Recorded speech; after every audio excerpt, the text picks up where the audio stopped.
દારૂની હેરાફેરી કરતા તત્વો હવે સાવધાન થઈ જાવ। છોટાઉદેપુર પોલીસે આઈસર ટ્રકમાંથી દારૂનો જથ્થો ઝડપ્યો। આરોપીઓ ડોલોમાઇટ પાવડરની આડમાં આઈસરમાં દારૂની હેરાફેરી કરતા હતા। તો છોટાઉદેપુરથી તેજગઢ રસ્તા પર થઈને લઈ જવાતો 3.91 લાખ રૂપિયાનો ભારતીય બનાવટનો વિદેશી દારૂનો જથ્થો જપ્ત કરવામાં આવ્યો।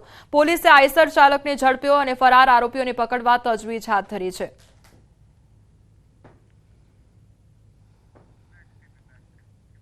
વડોદરાના ઉંડેરા કોયલી રોડ પર રાત્રિના સમયે બે બાઇક વચ્ચે અકસ્માત સર્જાયો અને પાઇપલાઇનનું કામ કરવા એક તરફનો રોડ બંધ કરવામાં આવ્યો હતો। કામ પૂર્ણ થઈ ગયું હોવા છતાં રોડ ખુલ્લો ન કરાતા લોકોને હાલાકી ભોગવવી પડી। તો તંત્રના પાપે વારંવાર વાહન ચાલકો અકસ્માતનો ભોગ બની રહ્યા છે। અકસ્માતના સીસીટીવી ફૂટેજ પણ સામે આવ્યા છે।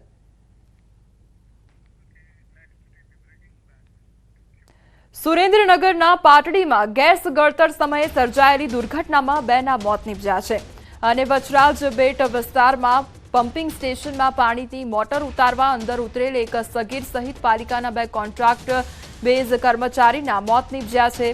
સેફટીના સાધનોના અભાવે મોત નીપજ્યા હોવાની આશંકા સેવાઈ રહી છે। સફાઈ કામદારોના મૃતદેહને પાટડી સરકારી હોસ્પિટલ ખાતે લાવવામાં આવ્યા છે, જ્યાં મોટી સંખ્યામાં પાટડીની સરકારી હોસ્પિટલ ખાતે મૃતકના પરિવારજનો સહિત આગેવાનો ઉમટી પડ્યા હતા।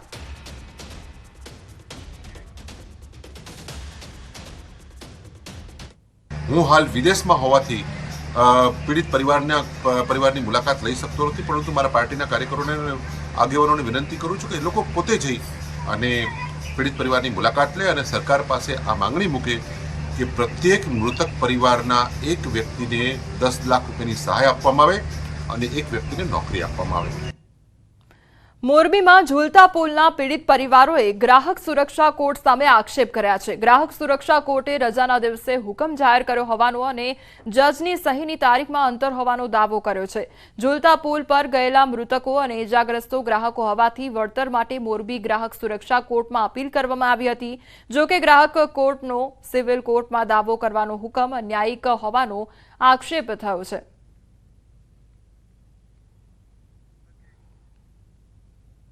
એમાં નામદાર કોર્ટે સિટી સિવિલ કોર્ટમાં કેસ તબદીલ કરવાનો હુકમ કર્યો છે અને સમરી સ્વરૂપે કેસ ચાલી ના શકે એવું તારણ આપીને એવો હુકમ કર્યો છે।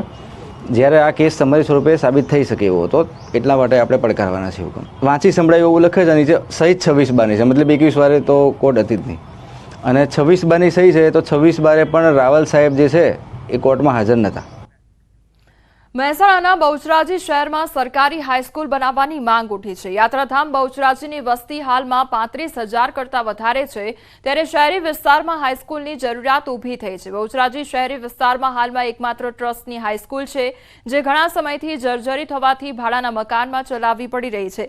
હાઈસ્કૂલના અભાવે સ્થાનિક વિદ્યાર્થીઓને ઉચ્ચ અભ્યાસ માટે સંઘર્ષ કરવો પડી રહ્યો છે અને કડી, મહેસાણા, અમદાવાદમાં હોસ્ટેલમાં રહીને અભ્યાસ કરવા માટે મજબૂર બન્યા છે। ત્યારે વાલીઓ અને આગેવાનો નવી હાઈસ્કૂલની માંગ ઉઠી છે અને આ મામલે બહુચરાજીના ધારાસભ્ય સુખાજી ઠાકોરે પણ સીએમને રજૂઆત કરી છે।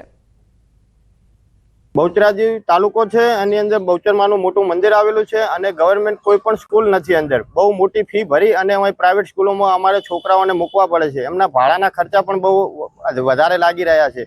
તો ગવર્મેન્ટને એક નમ્ર વિનંતી કે એક સ્કૂલ બનાવી આપવા વિનંતી। છેલ્લા ઘણા ટાઈમથી 8 થી 12ના વિદ્યાર્થીઓને બહાર ભણવા જવું પડે છે, કડી, ગાંધીનગર એવા સેન્ટરોમાં।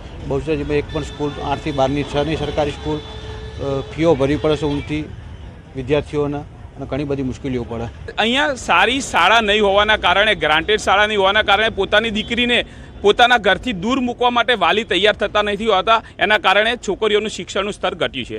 3 ગામમાંથી કે જ્યાં જરૂરિયાત હોય ત્યાંથી દરખાસ્ત મોકલાવેલી છે, એટલે એની નિયમ અનુસાર ચકાસણી કરાવી અને ભલામણ કરવા પાત્ર થતી હશે તો આપણે ત્યાં ઉપર ચોક્કસ સરકારશ્રીમાં મોકલી અને એની વ્યવસ્થા કરાવીશું। બળવંતસિંહ બાપુ અને મેં બંને જઈ મુખ્યમંત્રી સાહેબને મળ્યા છીએ અને સાહેબે બહુ સારો જવાબ આપ્યો છે કે આ બહુ જરૂરિયાત છે અને એમાં હું પોઝિટિવ રહી અને તમને સ્કૂલ બનાવી આપું છું। આયોજન મૂક્યું છે સરકારમાં કે ભાઈ સરકાર જમીન આપે, સરકાર મંજૂરી આપે અને ટેમ્પલ ટ્રસ્ટ આ સ્કૂલ ચલાવે અને એવી વ્યવસ્થા સાથે અમે આગળ પ્રગતિમાં છીએ। પોરબંદરની સિવિલ હોસ્પિટલમાં જુનિયર ડોક્ટર તરીકે ફરજ બજાવતા ડોક્ટર સહિત સ્ટાફ સાથે બબાલનો મામલો સામે આવ્યો છે. ડોક્ટર સાથે આરોપીએ બોલાચાલી બાદ મારામારી કરી હતી. આરોપી હિરેન લાડવાના પિતાએ ઝેરી દવા પી જતા સારવાર હેઠળ હતા. તે દરમિયાન કોઈ કારણોસર આરોપી અને ડોક્ટર વચ્ચે તકરાર થતા આરોપીએ ગાળાગાળી તથા મારામારી કરી હતી અને કમલાબાગ પોલીસે આરોપીની ધરપકડ કરી હોસ્પિટલ ખાતે આરોપી પાસે સમગ્ર ઘટનાનું રિકન્સ્ટ્રક્શન કરાવ્યું હતું અને હોસ્પિટલ સ્ટાફ પાસે માફી પણ મંગાવી હતી. તો પોરબંદરનો આ સમગ્ર મામલો સામે આવ્યો છે, જ્યાં હોસ્પિટલમાં ડોક્ટર સાથે બોલાચાલી થઈ હતી અને આ સાથે સ્ટાફ સાથે પણ બોલાચાલી કરવામાં આવી હતી. અપશબ્દો બોલવામાં આવ્યા હતા અને ડોક્ટર સાથે મારામારી પણ કરી હતી. તો આરોપીની ધરપકડ કરવામાં આવી. ત્યારબાદ આરોપી સાથે રિકન્સ્ટ્રક્શન કરાવવામાં આવ્યું અને ત્યારબાદ આરોપીએ માફી પણ માંગી હતી. તે અંગેનો વિડીયો પણ સામે આવ્યો છે.